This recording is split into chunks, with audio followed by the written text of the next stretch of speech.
So, what's up ulit sa inyo mga gar, no? It's me again, Boss Seth, at gagawa tayo, syempre, ng isang masarap na food trip. Tara, let's go! So, ito mga gar, no? Ilagay natin ang ating malagkit na bigas.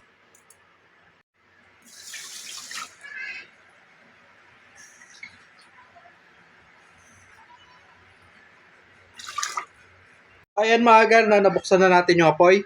Tapos, takpan na natin at hayaan natin siyang kumulo. Then next mga gar, lagyan na natin ng asukal. Ayan. Tapos, haluin natin mga gar. At eto na mga gar, no? Nakulo-kulo na siya. At alaga lang dapat sa paghalo-halo mga gar para hindi masunog or dumikit sa ating kasirola. Alright. And next mga gar, ilagay na natin ang ating secret ingredients, which is ito, ang ating caviar. Ayan. Saglit.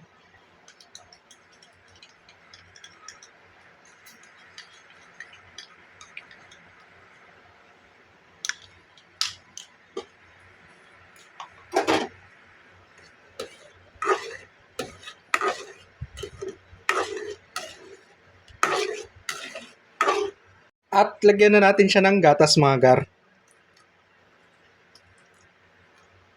Alright. At eto na ang ating champoradong de caviar. Sheesh! Napakaangas! Eh! So, eto na mga gar ang ating champoradong de caviar. Tara, tikman na natin.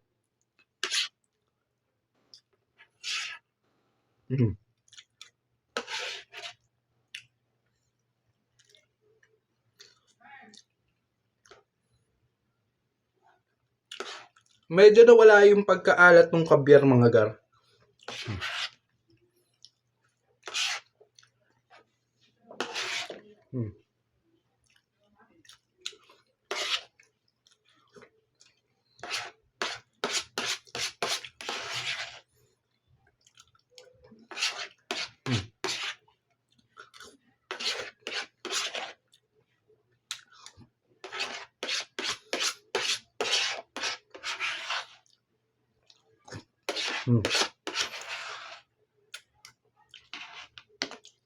So hanggang dito na lang mga gar. Peace out!